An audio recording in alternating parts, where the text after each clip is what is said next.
Nous sommes le jeudi 12 novembre et vous écoutez le 6e épisode du podcast Faut pas pousser les ISO.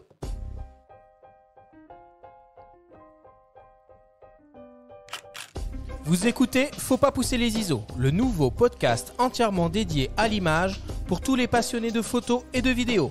Je suis Arthur Azoulay et cette émission vous est proposée par Le Monde de la Photo.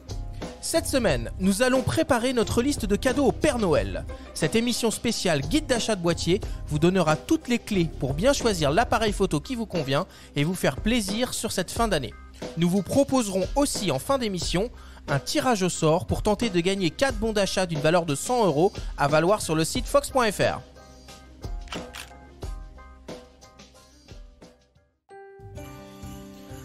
Oh, quelle belle ambiance! Aïe aïe aïe, quel jingle. Je m'y attendais pas. Salut Arthur. Salut Benjamin. Bon bah voilà, ça y est, c'est le 6e épisode du podcast Faut pas pousser les ISO. Merci à tous ceux qui nous suivent depuis le début et bienvenue aux nouveaux arrivants. Comment vas-tu Benjamin aujourd'hui? Ça va bien Arthur, je te remercie. Voilà, on se met dans une petite ambiance Noël puisque c'est une émission spéciale guide d'achat de fin d'année dédiée au boîtier. Alors, évidemment, on n'est pas tout seul.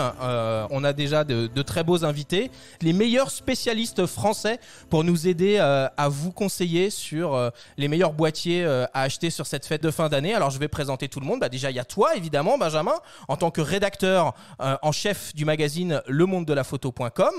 On retrouve aussi Renaud Labracherie. Renaud, tu es déjà venu et tu es le rédacteur en chef adjoint du magazine en ligne Les Numériques. Bonjour à toi, Renaud. Bonjour, oui, quelle ambiance, oui, merci de me réinviter. Je suis très content d'être là. Merci beaucoup d'être avec nous. Bruno Labarbère, toi aussi tu es déjà venu au micro de Faut pas pousser les ISO. Tu es journaliste indépendant et aujourd'hui tu vas représenter Réponse Photo et Science et Vie Photo. Bonjour à toi Bruno. Bonjour, team Réponse Photo ici. Voilà, donc j'espère qu'on va avoir plein de choses à raconter et qu'on sera tous plus ou moins d'accord. Et pour terminer, on a le plaisir d'accueillir pour la première fois Damien Rouet. Tu es le fondateur et le rédacteur en chef du magazine en ligne Phototrend. Bienvenue à toi Damien. Merci, bonjour à tous. Bon, voilà, maintenant que les présentations sont faites, on commence l'émission comme d'habitude avec le Flash Actu.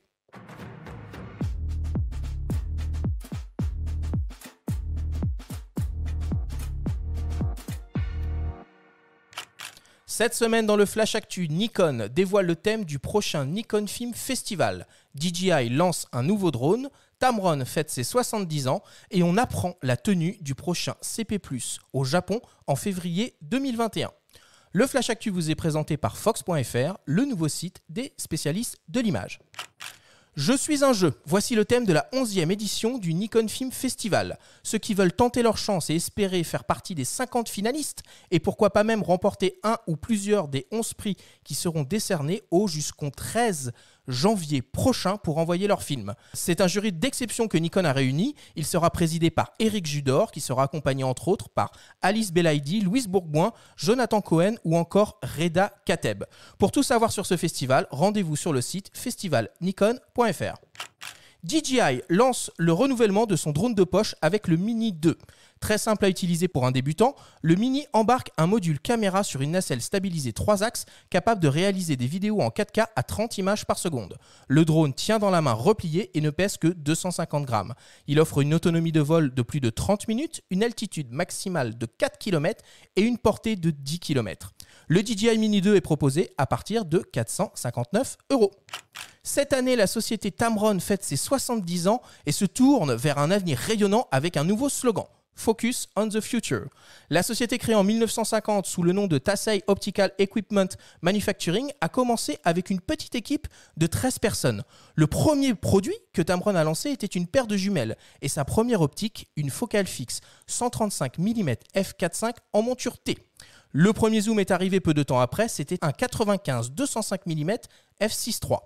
Depuis, Tamron n'a cessé d'innover et de développer des objectifs pour réflexe et plus récemment pour hybride. Aujourd'hui, la société propose des produits optiques dans l'univers de la photo et de la vidéo pour différents secteurs, la surveillance, l'automobile et l'industrie. Et enfin, pour terminer, Katsuto Yamaki, le vice-président du SIPA et CEO de Sigma, a annoncé lui-même la tenue fin février 2021 du CP+, le salon de la photo japonais. L'événement se déroulera en physique avec un protocole sanitaire renforcé et en virtuel via une plateforme dédiée. Espérons que l'évolution de la pandémie mondiale de la Covid-19 ne force pas une nouvelle fois les organisateurs à annuler l'événement. En tout cas, d'ici là, le CP+ 2021, c'est du 25 au 28 février prochain à Yokohama, au Japon.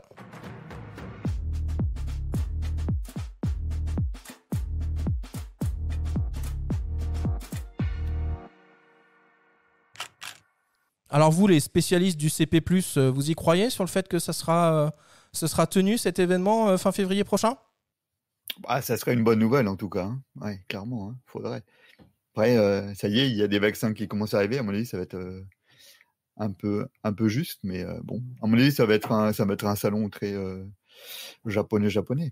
Vous y êtes tous les trois déjà allés. Quelle importance il a ce salon maintenant ? Est-ce que c'est un salon qui compte ?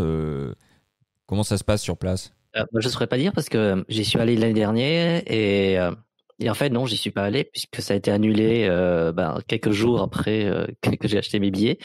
Donc à la place, on a fait des restos avec Damien et puis on a profité pour visiter des usines et aller voir des gens à Aizu, chez Sigma notamment et Panasonic à Osaka. Donc est-ce que c'est la même ambiance que le salon de la photo de Paris ? Ça, je sais pas. Damien nous le dira mieux. En fait, moi, ça fait 2 ans que j'y suis allé, donc cette année, qui a été un peu une année bizarre, puisqu'en effet, le salon a été annulé, mais on avait déjà prévu des rendez-vous avec des constructeurs. Et l'année d'avant, ce qui est intéressant, c'est vraiment la proximité qu'on peut avoir avec les responsables, notamment japonais. On les rencontre beaucoup plus facilement que dans d'autres salons. On peut sentir vraiment le pouls des innovations. On va dire que c'est sans filtre. Toutes les nouveautés sont présentes au Japon. Et on a vraiment en avant-première un peu tout ce qui va se passer et ce qui va se retrouver un peu sur le marché français, notamment au salon de la photo ensuite. Donc c'est vraiment l'occasion d'aller sur la terre-mère de la photographie. Donc c'est plutôt sympa, ouais. Bon, on croise vraiment les doigts pour que cette édition se tienne. Benjamin, tu as pu noter des choses un peu dans l'actualité cette semaine aussi ? Oui, il y a plusieurs choses. Peut-être que mes chers confrères voudront en parler. Je laisserai peut-être Leica et Sony, notamment, qui va sortir un drone. Moi, juste un mot pour ma nécro hebdomadaire. Il va pas falloir que ça devienne une habitude, mais enfin, Bruno Barbet qui nous a quittés. Immense photographe de Magnum, membre de l'Académie des Beaux-Arts. Ils étaient seulement 4 avec Artus Bertrand, Salgado et Jean Gomy. Si vous ne connaissez pas son œuvre, ruez-vous sur son livre Passage, qui est un livre un peu testimonial qui regroupe toute son œuvre. C'est un immense photographe. Renaud, tu nous as informé que Leica sortait un nouveau boîtier. Oui, c'est un Q2 version monochrome qui est annoncé. Voilà, c'est le pendant du Q2, donc c'est le petit compact 24-36 avec viseur, tout mignon. Il est à un peu moins de 5500 €, je crois. Voilà, et là il est en version monochrome, donc dépourvu du filtre de Bayer. C'est un prix abordable ça pour un Leica ? C'est sans doute pour un Leica, c'est le moins déconnant, on va dire. Non, ça reste cher, mais c'est du boîtier haut de gamme et qui marche plutôt bien, quoi, pour le coup. Vous avez vu que Sony vient de teaser son arrivée dans le domaine du drone. Qu'est-ce que vous en pensez ? Alors moi je peux en parler, je trouve que c'est intéressant parce que Sony c'est un constructeur technologique qui est un peu partout et notamment dans le monde des capteurs. On a aujourd'hui, Sony représente plus de 50% de la part de marché mondial des capteurs et le fait qu'il s'intéresse aux drones, je pense que c'est plutôt par cette languette-là qu'il faut le prendre et pas forcément par le côté construire un drone final, pardon. Et donc, c'est intéressant déjà puisque on a DJI qui prend un peu toute la place et d'avoir un peu de concurrence sur ce marché, c'est toujours bon. Et on va voir en effet ce qu'ils vont donner puisque là, avec Airpeak, ils ont annoncé un peu un projet de drone et de robotique IA, donc basé sur l'intelligence artificielle. Il n'y a pas d'annonce produit concrète, mais c'est un peu une intention. Ouais, mais est-ce que ça arrive pas un peu tard, Bruno, toi tu en avais entendu parler il y a quelques années, je crois, de ce projet. Oui et non, mais je vais continuer sur ce qu'a dit Damien, c'est que comme Sony est très puissant au niveau des capteurs, il y a quelques années, lorsque Sony nous avait fait des présentations de leurs action cam, il y a 7-8 ans déjà. Il y avait un passage qui m'avait particulièrement marqué, c'était celui de l'optimisation de la stabilisation pour ne pas rentrer en interférence avec la vitesse de rotation des pales. Donc déjà l'intitulé, il était assez balèze. À l'époque, je n'avais pas vraiment tout compris, mais aujourd'hui, ce qu'il en ressortira, c'est que les technologies qui sont développées pour des drones spécifiquement, ce sont des choses que l'on va finir par retrouver dans les smartphones, dans les hybrides, un peu moins dans les réflexes parce que du coup ils ont arrêté, mais il faut pas le dire. Donc c'est quelque chose qui est prometteur technologiquement. Après, est-ce que Sony a besoin d'avoir une énorme part de marché là-dessus? L'essentiel, c'est qu'ils reproduisent pas l'erreur de GoPro avec son propre drone. On passe à la suite et c'est le moment de la story de Benjamin. Cette semaine, tu vas nous raconter l'histoire d'une profession, d'un artisanat en relation directe avec la photographie et les photographes, mais qui est pour autant en voie de disparition. C'est Tamron qui, cette semaine, vous présente la story de Benjamin.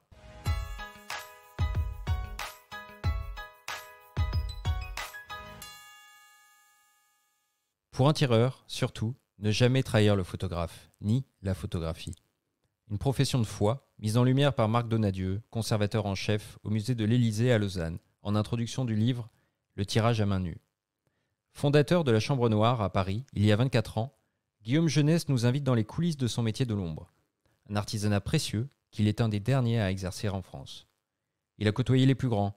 Dans un entretien fleuve, il nous raconte comment il a obtenu l'accord d'Helmut Newton pour en tirer l'une de ses expos. Les rencontres avec Cartier-Bresson, Klein, Ribou, Plossu. L'amitié nouée avec ce dernier, son lien avec les éditeurs, les différentes techniques de tirage en argentique et en numérique, la notion du temps, l'envie de transmettre son savoir-faire. Au détour d'une réponse, il admet qu'il est parfois difficile de concilier sa propre exigence et celle des photographes. Guillaume Jeunesse leur donne la parole. Ralph Gibson évoque ainsi son goût pour le zone system. On se délecte du sens du bricolage de Gabrielle Duplantier. Valérie Belin explique pourquoi elle conçoit des séries en édition limitée. Ces différents témoignages, non exhaustifs, mettent en lumière ce postulat revendiqué par l'auteur. Même si un photographe tire lui-même ses photographies, cela ne fait pas de lui, pour autant, un tireur.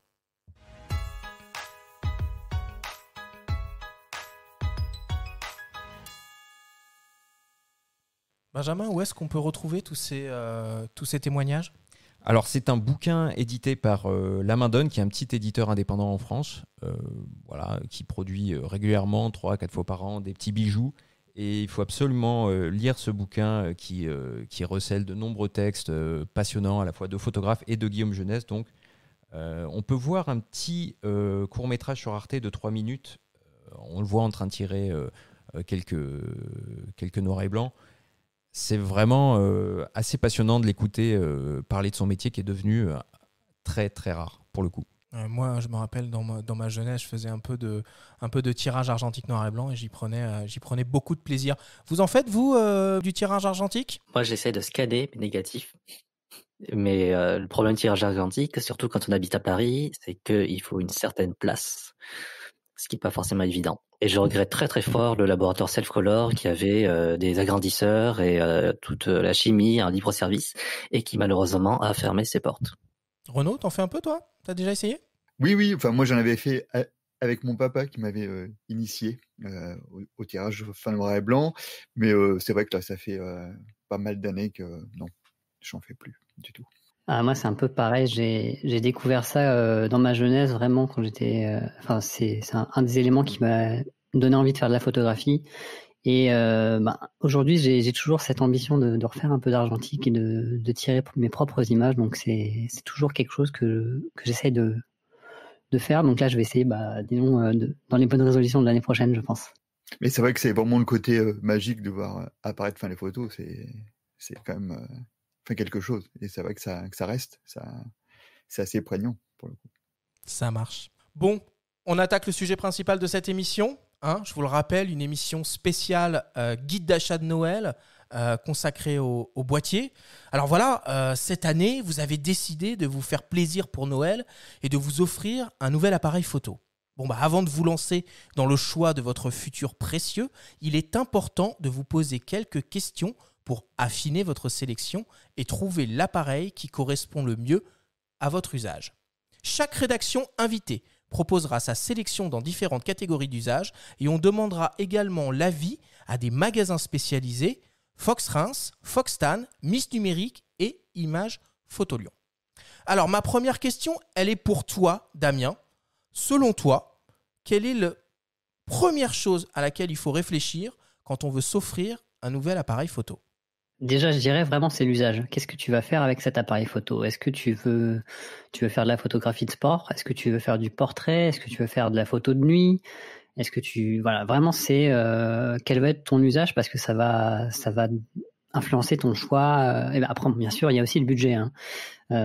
Selon ce que tu vas choisir, c'est pas le même prix, mais vraiment déjà se focaliser sur l'usage, on va dire. Qu'est-ce qu'on dirait à quelqu'un qui possède un smartphone, qui veut acheter son premier appareil photo? On l'aiguille vers quoi? On l'aiguille vers un compact? On va forcément vers de l'hybride ou du réflexe? Aujourd'hui, je dirais pas vers un compact, parce que, enfin, ça dépend du compact, mais vraiment les compacts d'entrée de gamme avec des petits capteurs sont, je pense, un peu en train de disparaître à cause des smartphones justement. Et si vraiment tu veux passer d'un smartphone à un appareil photo pour faire des plus belles images, je pense qu'il faut viser vers un capteur APS-C.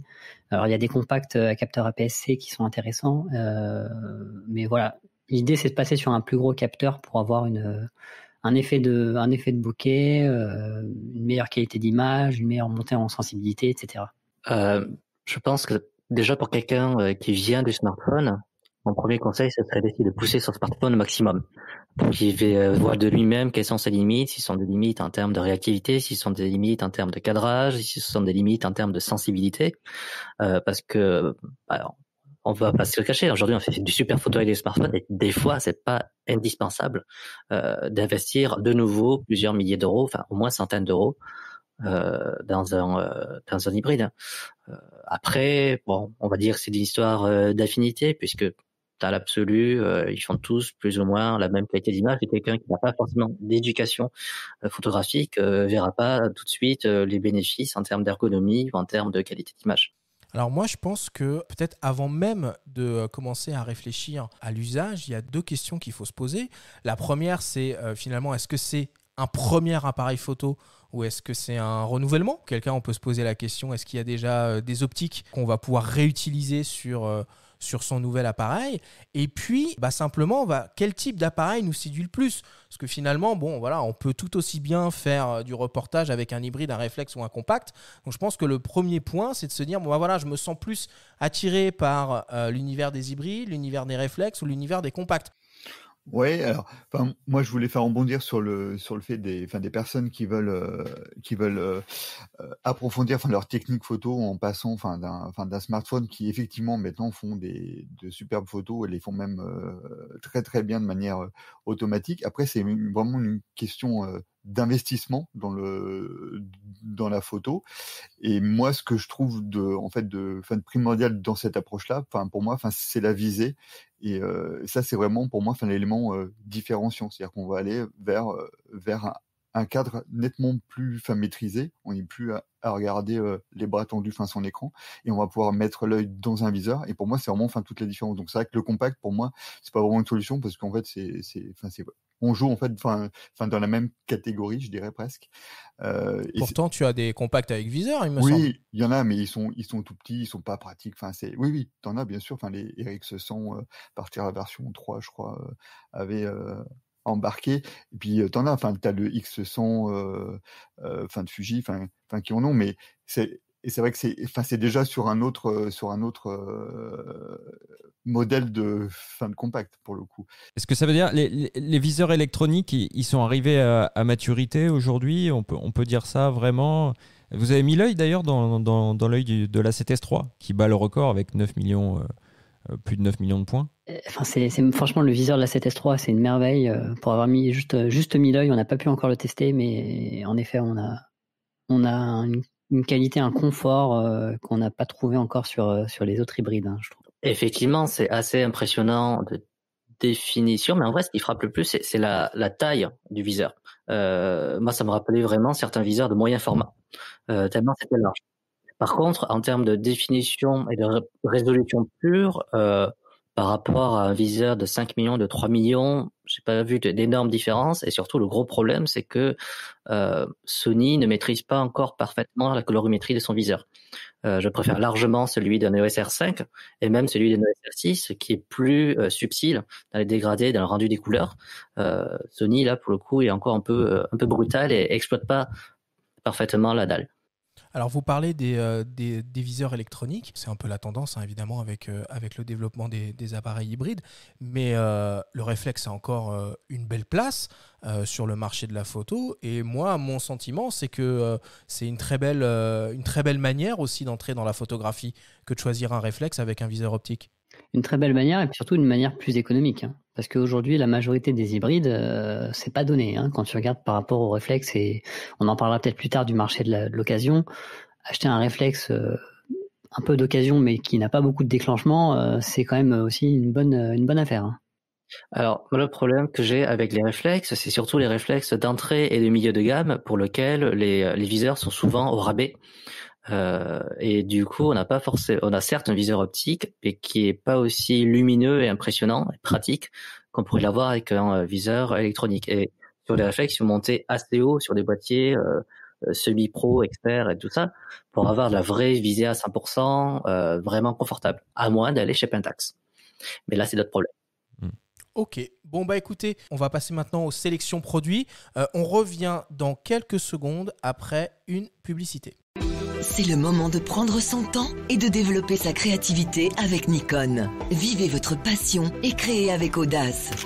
Bénéficiez actuellement d'une offre de remise immédiate allant jusqu'à 400 € sur les appareils photo et optiques Nikon. Profitez-en pour découvrir la nouvelle gamme hybride Nikon Z et les avantages de la monture Z, la plus large au monde. Rendez-vous chez votre revendeur photo ou sur nikon.fr pour tout renseignement. Promotion valable jusqu'au 10 janvier 2021. Nikon, capturez le monde de demain. On est de retour sur Faut pas pousser les ISO. On est avec Benjamin Favier, Renaud Labracherie, Damien Rouet et Bruno Labarbère. On vient un peu de défricher, en quelque sorte, les questions qui sont importantes de se poser avant de commencer à choisir son nouvel appareil photo. Et on s'est rendu compte que l'un des premiers critères à prendre en compte, c'est l'usage. Qu'est-ce qu'on a envie, qu'est-ce qu'on aime faire avec son appareil photo. Alors du coup, on a réparti les différents usages dans 4 catégories. Alors je vous le concède, c'est un choix très arbitraire, mais on a essayé de rentrer toutes les situations possibles dans ces 4 catégories, à savoir l'action, pour tous les sujets en mouvement, le reportage, la photo de nature pour tout ce qui est paysage, macro, ce genre de choses, et pour terminer évidemment le portrait. Alors on va entendre maintenant les recommandations de produits des différentes rédactions, et on va commencer avec la catégorie action, et c'est toi Benjamin qui va nous donner les recommandations du monde de la photo sur ce sujet-là, et on va appeler également une boutique Ménesson Photo qui appartient au groupe Fox à Reims, et c'est Patrice Guéry qu'on va avoir au téléphone. Je l'appelle tout de suite. Bonjour Patrice, comment ça va ? Eh ben, ça va pas trop mal, comme quelqu'un de confiné mais un peu actif quand même, voilà. Bon écoute, en tout cas je te remercie de nous accorder quelques minutes. Je suis avec Benjamin Favier, le rédacteur en chef du magazine Le Monde de la Photo, et on se demande quelles sont les recommandations que l'on peut faire à quelqu'un qui voudrait s'offrir un bel appareil pour Noël et qui est fan de photos d'action. Qu'est-ce que toi tu pourrais proposer ? Eh ben déjà, premièrement, la première chose que je vous dirais, c'est de surtout rien négliger. C'est-à-dire qu'on n'est pas obligé forcément d'aller dans les super appareils. On peut très bien avoir des appareils d'occasion à des prix abordables et qui permettraient justement de monter en gamme, c'est-à-dire d'avoir des choses un petit peu plus nouvelle génération, ancienne génération, mais un petit peu plus moderne, un petit peu plus actif, un petit peu plus sensible. Enfin voilà. Je dis aussi qu'il ne faut pas négliger le petit capteur, enfin sous-entendu la PSC. Voilà. On peut trouver des boîtiers à la fois neufs et d'occasion à des prix raisonnables en APS-C, sympa pour l'action, sympa pour l'animalier, et qui permettront de s'équiper à un coût plus intéressant. Voilà.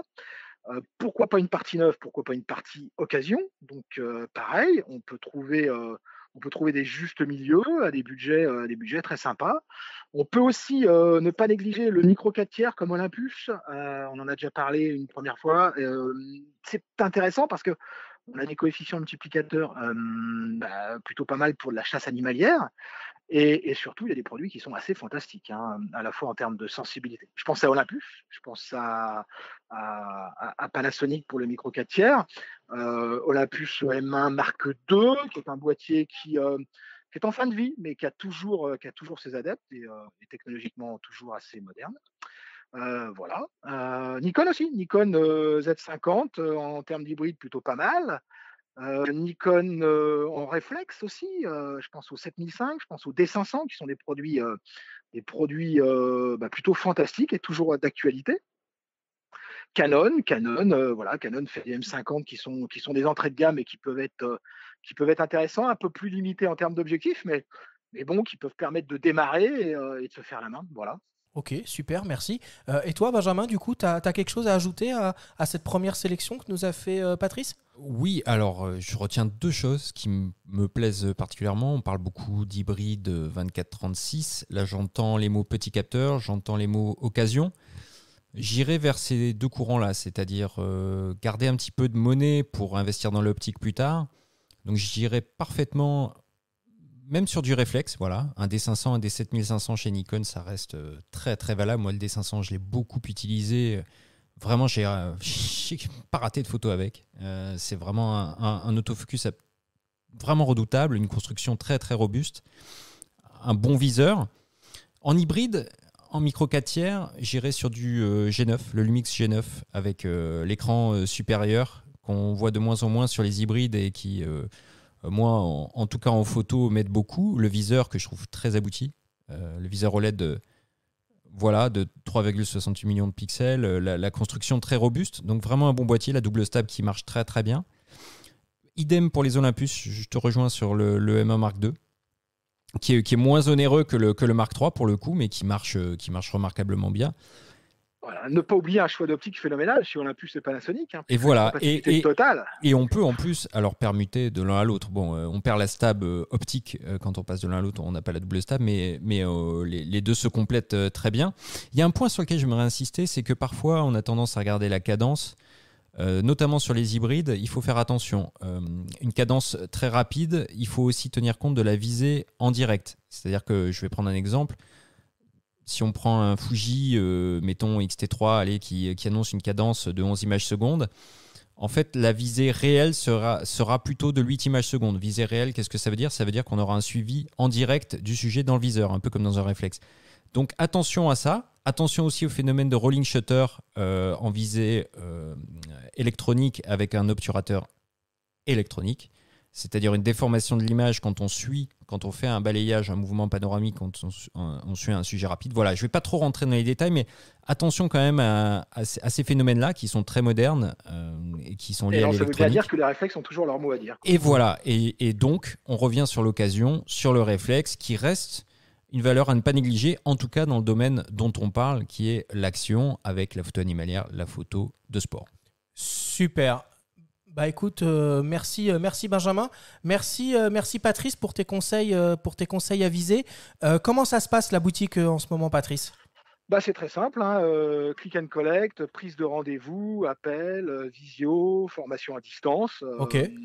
On est ouvert sans être ouvert en fait. Hein, on pratique le distanciel. On garde le maximum de possibilités avec les normes actuelles. Okay. Voilà, mais il suffit de nous appeler et on s'arrange. Bon, bah écoute, je te remercie beaucoup pour ton temps et tu es le bienvenu quand tu veux au micro de Faut pas pousser les ISO. Merci beaucoup, Patrice. Merci. Merci beaucoup à vous aussi. Au revoir.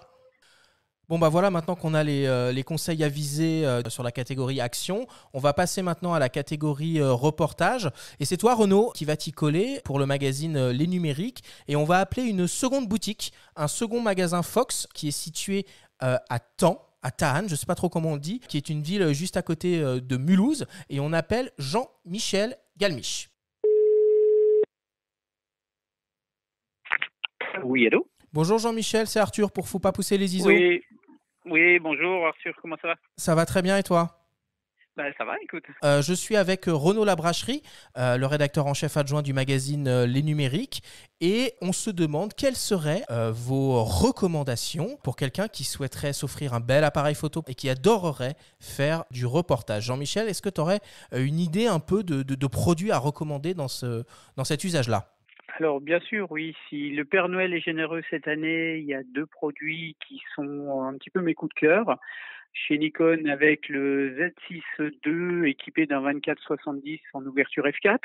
On est là sur un beau combo qui fait bien le travail. Et puis, une des nouveautés de cette fin d'année, c'est le Canon R6, couplé à, par exemple, un 24-105 en ouverture f4 également. Et là, on a vraiment quelque chose qui marche très, très bien. Très bien. C'est des recommandations dans l'univers de l'hybride. Est-ce que dans le réflexe, tu aurais quelque chose à proposer? Alors, sur du boîtier réflexe, on peut rester sur le traditionnel avec chez Canon du 90D. Donc, on a la chance sur ce type de produit d'avoir à la fois un autofocus rapide, une montée en sensibilité également intéressante, couplé à un 18-35 par exemple. Ça peut être effectivement une belle amplitude pour pouvoir travailler dans beaucoup de situations. Et puis les traditionnels en monture classique, toujours chez Canon et chez Nikon, avec soit du 5 Mark IV ou du 6D Mark II sur des budgets un petit peu différents. Et chez Nikon, du D850 qui, lui, reste encore tout à fait d'actualité. Super, merci. Renaud, qu'est-ce que tu pourrais proposer, toi, de ton côté? Moi, je suis Jean-Michel sur le Canon R6 que je trouve vraiment très très bon, notamment au niveau de l'autofocus. Moi, je trouve que c'est vraiment une petite bombe. Et alors, Jean-Michel proposait le 24-105. Moi, j'étais parti sur un zoom un peu plus long, un 24-240, pas forcément très lumineux, mais qui pouvait répondre à beaucoup de demandes. Moi, quand on me parle de reportage aussi, je pense plutôt à des boîtiers un peu plus compacts, un peu plus discrets. Et alors, j'étais parti sur naturellement Fujifilm. Moi, j'étais parti sur le compact, le X100V, qui est à peu près à 1 400 €. Donc là, c'est un compact avec focale fixe, qui là, pour le coup, fonctionne très bien parce que très discret, pareil, autofocus qui marche très très bien. Chez Fuji, il y a plein de boîtiers. On pourrait parler du X Pro 3. Si on veut même un peu se singulariser, on pourrait aller sur du moyen format, un GX50R. Voilà, je suis allé assez loin. Dans les petites nouveautés, moi, j'ai bien aimé le Sony, le A7C, parce qu'il est vraiment compact. Alors là, on est sur du 24-36. On est sur un budget à peu près à un peu plus de 2 000 €. Donc là, on est moins compact au niveau des optiques, mais au niveau du boîtier, ça marche hyper bien. Donc là, j'étais plutôt parti sur un boîtier comme ça. Dans ce même esprit, il y avait le Panasonic, le S5, qui est à peu près du même gabarit, très compact, avec une qualité d'image plutôt très très bonne. Et enfin, moi je voulais sélectionner un petit compact là encore, mais version budget illimité. On va partir sur un Leica Q. On en parlait déjà tout à l'heure, la Q2 bien sûr, alors soit en couleur, soit en monochrome. On va partir sur le monochrome, ça a toujours un peu plus de charme. Là, on est sur à peu près 5500-5600 €, un capteur 24-36, 47 millions de pixels. Voilà, c'est un objet superbe, c'est ultra discret, ça marche du feu de Dieu. Donc voilà, mais voilà, sur les réflexes, moi, j'étais pas du tout parti sur des réflexes. Voilà, j'étais plutôt sur compacité, discrétion, hybride. Ok, super, merci Renaud. Merci Jean-Michel pour tes conseils avisés. La boutique, vous avez mis en place du click and collect, c'est possible d'acheter en ligne? Comment ça se passe en ce moment? Oui, tout à fait. Oui, alors on est dans une période qui reste compliquée, mais qui n'est pas non plus insurmontable. Donc avec des solutions de click and collect, des solutions aussi d'expédition, et puis quand on est dans un rayon raisonnable autour du magasin, j'irais entre 20 et 30 km, on a aussi des solutions de livraison nous-mêmes qu'on peut déposer directement chez le client. Donc on se substitue un peu au Père Noël avec un peu d'avance, mais on reste positif. Bon, c'est super. Écoute, je te remercie beaucoup. À très bientôt, Jean-Michel. À très bientôt. Merci à tous. Bonne journée. On passe maintenant à la catégorie nature, la photo de nature, donc le paysage, la macro. C'est Bruno qui va nous donner sa sélection, la sélection du magazine Réponse Photo. Et pour t'accompagner, on va appeler la boutique Images Photo Lyon et plus particulièrement Ronnie Studiante pour qu'il nous donne son point de vue sur la question. On l'appelle tout de suite. Allô. Bonjour Ronnie, c'est Arthur de Faut pas pousser les ISO, comment vas-tu?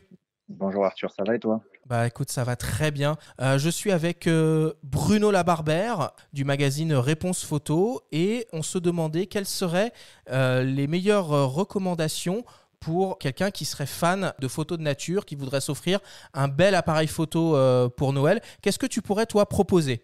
Tout d'abord, bonjour Bruno, bonjour à tout le monde.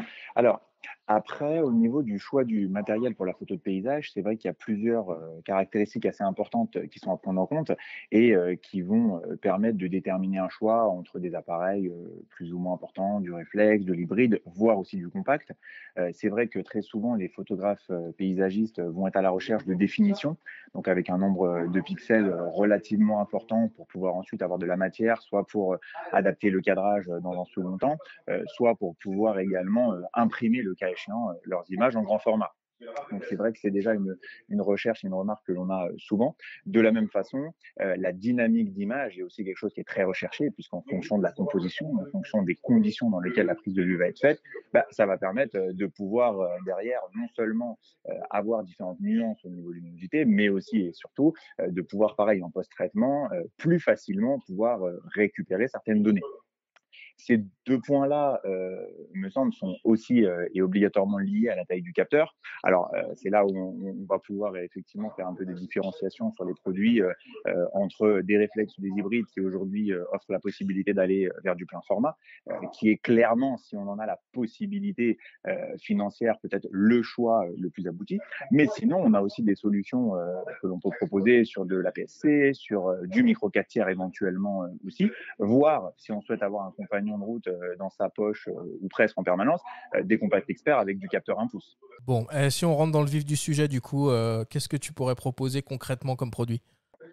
En modèle, c'est vrai qu'aujourd'hui, moi je dirais qu'en réflexe par exemple, encore une fois, je vais mettre de côté forcément le côté budget parce que chacun se fera une opinion derrière. Le Nikon D850 par exemple en réflexe est l'un des produits qui semble le plus abouti pour cette utilisation-là. En hybride, aujourd'hui, le Alpha 7R4, le Z7 II qui est amené à arriver, ou encore le Canon R5, toujours sur leur performance de définition et de dynamique, me semble très adapté aussi. Et si on part sur quelque chose un petit peu plus compact, sur de l'hybride par exemple, je pense qu'aujourd'hui un XC4 ou un XC3, voire le XS10 à venir, peuvent parfaitement convenir également. Super. Bruno, tu as quelque chose à ajouter à ça? Écoute, Arthur, je trouve que Ronnie a été très très complet et je ne veux pas avoir grand chose de plus à rajouter en termes de conseils. Du coup, on va y aller directement pour la sélection que j'ai établie en termes de budget.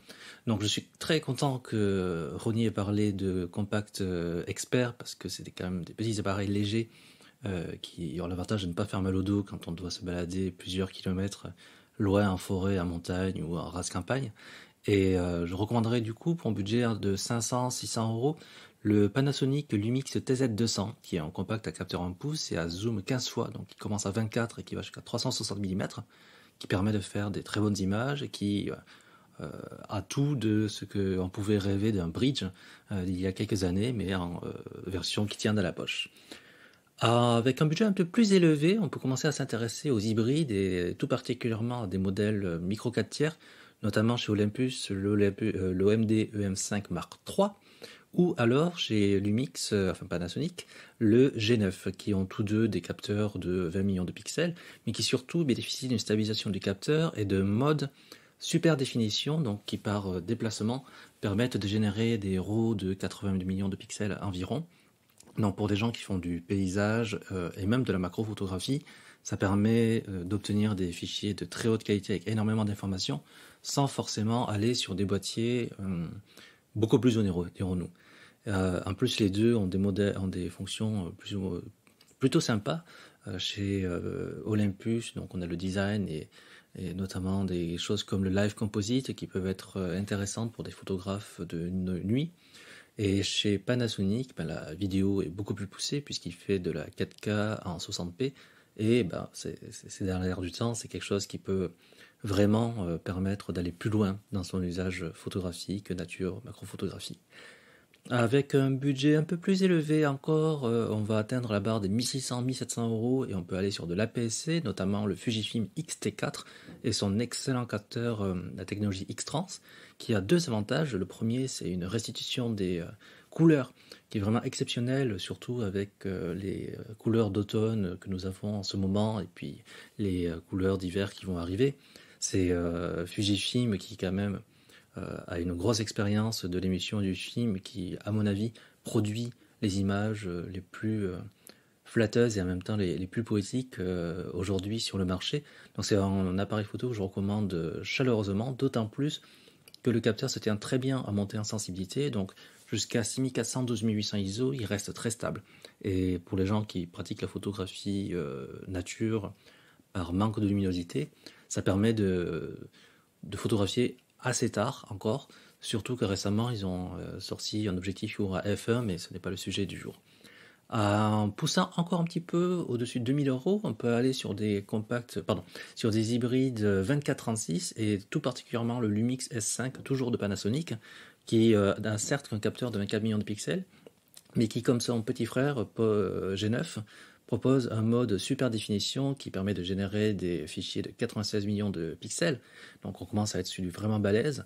La gamme optique manque peut-être encore aujourd'hui de référence, mais ça va très très très vite être comblé. Et puis surtout, c'est un boîtier qui, à ce prix-là, offre quasiment toutes les fonctionnalités qui sont possibles et imaginables et qui permettent, une fois de plus, d'aller plus loin si vous voulez explorer la vidéo.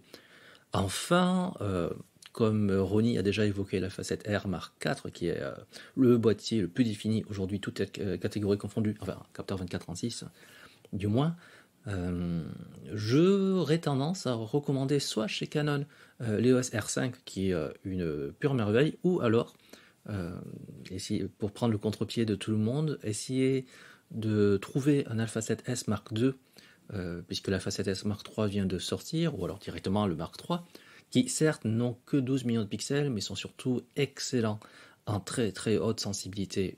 On peut photographier à 51 000, 100 000 ISO de manière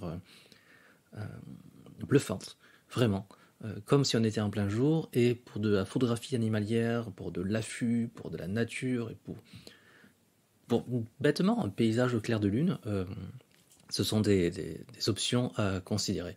Après, c'est sûr, on ne peut pas réaliser des tirages de 14 mètres par 20, mais c'est mieux de pouvoir ramener une image et pouvoir la tirer que de ne pas pouvoir ramener d'image du tout. Voilà. Donc, en ce qui me concerne, c'est vraiment ces 5 boîtiers que je recommande chaleureusement pour la sélection de Noël. Super, bah écoute, merci Bruno. Merci Ronnie pour tes conseils. Comment ça se passe la boutique en ce moment ? Eh ben, comment ça se passe? Je dirais qu'un petit peu comme tous les commerçants, quels qu'ils soient, considérés comme non essentiels, je mets des guillemets parce que c'est une expression aujourd'hui qui fait pas mal débat, mais malheureusement, on fait partie de cette catégorie-là. Alors, dans notre cas, c'est vrai que le magasin est ouvert pour le click and collect via notre site internet. On propose également, du coup, aussi un service de livraison à domicile pour les gens qui sont dans l'agglomération lyonnaise dans les 4 heures. Et après, on travaille par téléphone, on a un chat en ligne sur le site internet ainsi que notre compte Instagram sur lequel on répond nous-mêmes. Donc, lorsqu'on a des questions techniques, des demandes de devis, des demandes de disponibilité ou autre, ce biais-là est assez pertinent pour nous joindre. Je veux aussi dire qu'au même titre que les libraires ou les disquaires pour lesquels on entend un petit peu tout le monde et notamment les politiques parler là-dessus, effectivement, même si nous, on vend du matériel photo, du matériel vidéo, de l'audio, on a besoin aussi du soutien des gens. On est présent physiquement, on est là pour les accompagner, pour les guider, pour leur faire leur choix.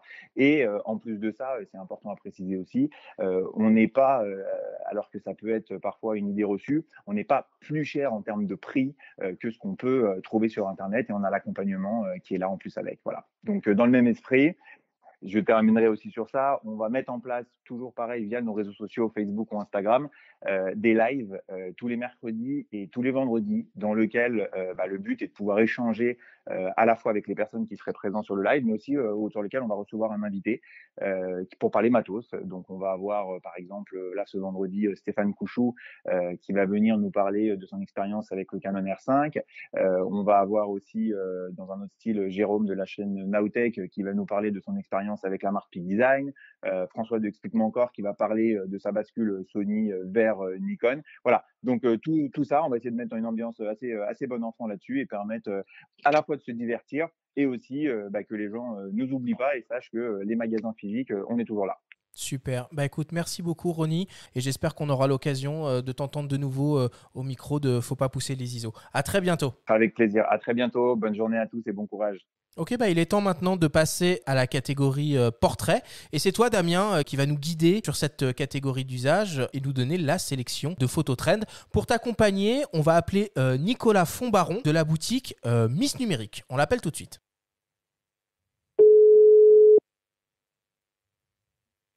Allô? Salut Nicolas, c'est Arthur pour Faut pas pousser les ISO. Comment vas-tu?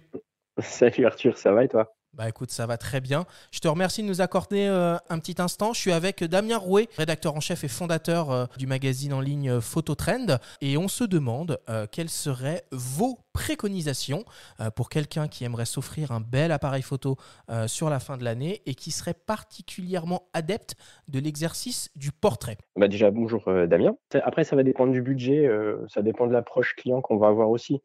On a pas mal de clients assez débutants qui peuvent venir en boutique pour des pratiques de ce type-là. Alors, s'ils viennent d'un environnement déjà connu sur du compact, beaucoup sont déjà équipés sur des petits compacts Sony, des choses comme ça, veulent évoluer mais rester dans un budget assez restreint. On essaie de rester sur des produits Sony. Il y a des petits produits comme l'Alpha Cine qui restent assez accessibles en termes de budget. Après, il y a tellement de possibilités. En règle générale, pour le portrait, c'est un exercice assez difficile d'attaquer par la partie boîtier, puisqu'on aurait plutôt tendance à parler d'optique. Mais c'est vrai que pour le boîtier, de manière générale, déjà, la tendance, ça va être de conseiller des capteurs assez grands, donc au minimum de l'APS-C. Enfin, après, c'est mon point de vue, hein, parce que la plupart du temps, en portrait, on essaie de travailler sur de la profondeur de champ, donc essayer d'isoler son sujet ou un détail de son sujet. Donc au minimum sur de l'APS-C. On a des petits hybrides, moi je trouve assez sympas chez Canon. Quand on est débutant et qu'on a un relativement petit budget, enfin un petit budget, tout est relatif encore une fois, aux alentours de 500 € par exemple, un M50, je trouve ça super intéressant parce qu'on est sur un APS-C. On a l'ergonomie Canon qui est assez intuitif pour le coup. On se retrouve assez facilement dans les menus, ça parle à beaucoup de gens. Et avec la petite bague en plus EF vers monture EFM, on peut monter tout le parc optique Canon qui est déjà existant. Donc ça laisse une bonne marge de manœuvre si on veut appréhender l'appareil et puis après si on veut évoluer. Ok, pas mal. Et si on avait un profil peut-être un peu plus expérimenté avec un budget un peu plus conséquent, on pourrait aller sur quoi? Ça va dépendre du profil parce que tu as des débutants qui n'ont jamais fait de photo mais qui sont attirés par le portrait et qui ont un budget sympa. Et tu as ceux qui viennent déjà d'un environnement. Alors, tu en as quelques-uns qui viennent de chez Canon, de chez Nikon ou de chez Sony qui veulent évoluer sur une gamme un petit peu au-dessus. Alors soit, du coup, il va falloir conserver la gamme optique que le client possède déjà. Donc beaucoup viennent quand même, je t'avoue, de chez Canon ou Nikon. Donc dans ces cas-là, on a tendance à rediriger vers le même type de fabricant forcément. Chez Nikon, sur une gamme au-dessus, j'aime bien le Z50, pour le coup, qui reste assez accessible, aux alentours de 1 000 €. Je trouve que c'est plutôt pas mal. Pour l'approche un peu plus photo argentique, j'aime bien les Fuji. Pour l'aspect esthétique, déjà, ça joue pas mal, les clients aiment bien. Leur capteur est plutôt pas mauvais. Le parc optique chez Fuji est bon aussi. Et puis la plupart du temps, les 18-55 fournis en pack sont plutôt pas mauvais. Ça, pour moi, ça reste un des meilleurs packs avec objectif compris qui reste qualitatif. Hein. Beaucoup de 18-55 de pack qui sont là juste pour dire voilà, on vous fournit un caillou, mais c'est vraiment le plus bas qu'on puisse trouver, quoi. Damien, qu'est-ce que tu recommanderais, toi, sur cet usage du portrait? Alors sur le portrait, on en a parlé, c'est le capteur, je pense, qui est important déjà, puisqu'on est sur le boîtier, et également l'autofocus. Mais en parlant capteur, je pense qu'il ne faut pas lésigner sur les... Enfin, je dis plutôt, il ne faut pas écarter les boîtiers plein format d'occasion qu'on peut trouver, par exemple, 5D Mark II. Alors c'est pas un boîtier qui est récent, mais il a quand même 21 mégapixels, il a une bonne gestion du bruit. Et pour du portrait, on n'a pas forcément besoin d'un autofocus ultra réactif. Voilà, personne ne va pas bouger. Après, sur les hybrides, je trouve qu'il y a un boîtier vraiment qui se démarque pour moi, c'est le XT3. Alors là, c'est du capteur APS-C, tu en as parlé, Nicolas, et notamment avec la dernière mise à jour que Fujifilm a annoncée et qui permet de rajouter des performances autofocus, notamment sur le suivi de l'œil et la détection des visages, qui est un point assez important et assez critique pour le portrait. Alors, ça peut paraître à l'opposé de ce que j'ai dit avec le 5D, mais une fois qu'on a goûté à la détection de l'œil, le portrait se fait très naturellement. C'est vraiment un usage, une facilité d'usage qui est maintenant présente sur la majorité des hybrides plein format et même APS-C. Et donc, on ne peut pas trop revenir en arrière une fois qu'on a testé. Et sinon, ensuite, pour des boîtiers un taille un peu plus élevée, chez Sony, alors il y a la gamme A7 qui est intéressante, il y a la 7 III pour un boîtier très équilibré. On a aussi la 7R pour les gens qui veulent faire de la haute résolution. Alors on est sur la 7R4. Alors les tarifs sont plus les mêmes, mais c'est aussi intéressant pour les gens qui font du portrait en studio, par exemple, aussi, qui veulent travailler avec des éclairages et faire des agrandissements des tirages. Voilà. Mais pour conclure sur ce point-là, je pense qu'il faut aussi regarder sur le côté discret du boîtier quand on fait du portrait, notamment pour des photographes de famille ou d'enfants ou autres. Il ne faut pas forcément avoir quelque chose de trop imposant qui peut un peu déstabiliser son sujet. Bon, bah écoute, merci beaucoup, c'est super. Merci à toi, Nicolas, pour tes conseils avisés. Comment ça se passe à la boutique en ce moment ? En ce moment, on est ouvert en click and collect, donc pour le coup, on fait un max de conseils à distance, donc on prend pas mal d'appels. On est en télétravail pour certains, donc on est à la maison, on renseigne nos clients par mail et par téléphone la plupart du temps. On essaie de prendre notre temps pour les conseiller correctement, et puis ils peuvent valider leurs commandes sur le site et se faire livrer en magasin. Sinon, ils peuvent directement contacter la boutique pour mettre de côté un produit, tout simplement. Ok, super. Bah écoute, merci beaucoup. Je vous souhaite plein de bonnes choses là pour les semaines à venir et tu es le bienvenu quand tu veux au micro de Faut pas pousser les ISO. Merci à toi et puis plein de bonnes choses à toi aussi. Bon bah voilà, hein, beaucoup de conseils, beaucoup de produits différents. Alors évidemment, il n'y a pas un produit qui ressort dans chacun des usages. En tout cas, bon voilà, c'est très difficile de répondre de manière claire et précise à ce genre de questions. Et on espère que vous aurez trouvé dans toutes ces réflexions des pistes pour affiner votre sélection et vous faire plaisir sur les fêtes de fin d'année. Messieurs, j'ai encore une question un peu dérangeante, une question qui tue.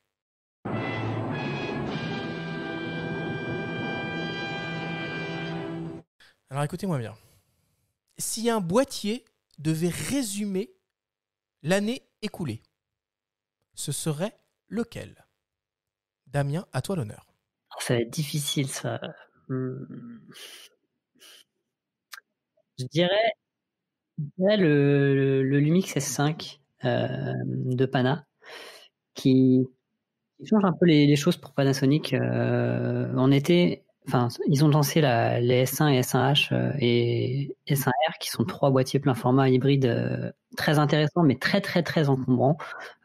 Bruno confirmera, quand on l'a pris en main la première fois, on a noté des choses très lourdes et là vraiment en fait on est sur un boîtier toujours du plein format avec un capteur de 24 mégapixels stabilisé qui devient un peu plus compact, et je trouve que c'est une bonne chose pour Panasonic. Après bon, je vais laisser, je pense, Bruno et Renaud et Benjamin parler d'autres boîtiers. À mon avis, il n'y a pas que celui-là. Merci. Bruno ? Alors, je viens de penser à un boîtier qui n'est pas tout récent, mais qui me fait bien penser à l'année 2020. C'est un boîtier qui aurait dû être génial au début et puis qui d'un seul coup a disparu et c'est parti en cacahuète. Je dirais le Samsung NX1. Voilà. Et un boîtier mort-né. Moi, je ferais hyper classique. Je vais aller chez Canon. Je trouve que cette année, ils ont vraiment fait une très belle année. Il y a le boîtier naturellement EOS R5 qui est pour moi, une vraie révélation avec son autofocus, et des pixels, plus savoir quoi en faire, sa vidéo 8K. C'est un peu tout ce que sait faire Canon. Et puis voilà, je trouve qu'en termes d'optique, ils ont fait des trucs super sympas avec des télés pas chères, monstrueux, des optiques très lumineuses. Là, ils sortent un 50 abordable. Je trouve qu'ils font une très belle année. Et, voilà, pour moi, c'est une année Canon. En fait. Ok, merci. Et toi, Benjamin ? Oui, je suis assez d'accord avec tout ce qu'ont dit mes confrères. Donc, je vais plutôt aller sur quelque chose qui m'a frustré et qui résume d'ailleurs une année frustrante, qui est le Sony A7C. Qui m'a beaucoup déçu parce que j'adore la 7 III par exemple. J'attendais un boîtier plus compact, j'attendais quelque chose de plus abordable aussi. Finalement, un viseur trop petit, un écran qui va dans tous les sens pour satisfaire un peu les vlogueurs. Voilà, il y a cette espèce de tendance un peu à être à cheval entre photo, vidéo, à essayer d'aller chercher les vlogueurs, mais finalement, on ne sait pas tellement à qui s'adresse ce boîtier. Donc, je retiendrai, si je devais résumer 2020, ce serait ça. Bon bah voilà, on arrive gentiment au terme de cette émission. J'aimerais chaleureusement tous vous remercier d'y avoir participé. On va faire la tournée des rédactions. Renaud, qu'est-ce qui se passe sur la rubrique photo des numériques en ce moment ? Alors, je dirais que même de manière plus globale, on est en train de faire nos awards en ce moment. C'est les étoiles des numériques. Donc, j'invite tous les auditeurs à venir voter pour leur produit photo de l'année, puis pour le produit de l'année de manière plus globale. Super, merci. Bruno, qu'est-ce qu'on peut lire dans Réponse Photo, Science et Vie Photo en ce moment ? Sur Réponse Photo, il y a toujours le numéro consacré au style photographique, mais dans les jours qui viennent, vous allez pouvoir découvrir le guide d'achat annuel de Science et Vie Photo, qui a cela de particulier cette année que, en plus de la partie classique, le guide d'achat, il y a une prise à main complète du Pixie. Nous avons voulu mettre l'accent sur le fait que nous avons mis en place un partenariat avec le laboratoire BenchExpert qui nous permet de faire enfin des tests objectifs très précis des boîtiers, des objectifs. Donc, nous avons consacré plusieurs pages à l'explication du fonctionnement du laboratoire. Nous avons du coup profité de l'occasion pour mesurer, de confronter les derniers boîtiers hybrides 24-36 et aussi passer au laboratoire des objectifs chinois pour savoir s'ils sont vraiment si bien que ça ou pas. Et spoiler alerte, pas. Ok, merci beaucoup Bruno. Damien, Phototrend, qu'est-ce qu'on y retrouve en ce moment ? Alors en ce moment, on est en train d'essayer de finaliser tous les tests qu'on a en cours dans l'année. On vient de sortir un test du Samyang 75 mm en monture Sony qui est très intéressant. Ensuite, on a, comme vous tous, les guides d'achat, et je voulais juste faire un point sur les guides d'achat. Aujourd'hui, c'est de plus en plus difficile de faire des sélections parce que tous les boîtiers qui sortent sont très bons. On oublie de le dire, on parle toujours on va dire des meilleurs, mais c'est vraiment difficile de choisir les meilleurs boîtiers. Donc, chapeau à vous tous pour y arriver. Et puis, on est aussi en train de faire les listes au Père Noël de nos rédacteurs et d'une sélection de photographes et de rédacteurs d'autres rédacs. Donc, vous tous, y compris. Donc, voilà, ça va sortir tout au long du mois de novembre et décembre pour, on l'espère, avoir de très bonnes fêtes de fin d'année. Super, écoute, merci beaucoup Damien. Benjamin, qu'est-ce qu'on retrouve dans le monde de la photo ? Et nous, alors, oui, énorme scoop, un guide d'achat, voilà, qui est scoop énorme. Non, avec une grande partie consacrée à l'usage pour savoir un petit peu comment choisir comment définir son choix en regardant le viseur, en regardant l'autofocus, en regardant la construction, diverses choses dont on a un petit peu parlé au cours de ce podcast. Évidemment, tous les tests des boîtiers un petit peu phares de cette année, mais également des précédentes. Et sinon aussi le magazine mensuel traditionnel de semi-confinement avec des petites activités très pratiques, notamment la photo culinaire qu'on peut réaliser chez soi. On revient aussi sur l'ouverture de manière plus générique. Voilà, on vous invite à vous rendre dans les kiosques qui sont, contrairement aux librairies, ouverts pour la plupart. Super, bah écoute, merci beaucoup. Alors je vous en ai parlé un peu au tout début de l'émission, mais on vous propose un tirage au sort afin de tenter de gagner l'un des 4 bons d'achat d'une valeur de 100 € à valoir sur le site fox.fr. Voilà de quoi vous aider peut-être à vous offrir votre appareil photo sur les fêtes de fin d'année. Pour participer, il n'y a rien de plus simple, il suffit de vous abonner à la newsletter de l'émission sur le site fautpaspousserlesiso.com et vous avez jusqu'à dimanche prochain minuit pour participer. Les lauréats seront annoncés dans l'émission de la semaine prochaine. Bonne chance à tous. En parlant de la semaine prochaine, nous allons nous intéresser à la photographie de faune sauvage et nous rendre compte qu'il n'est pas forcément nécessaire de traverser la planète pour capturer des images extraordinaires. Je vous remercie tous de nous avoir écoutés. Prenez soin de vous et à la semaine prochaine.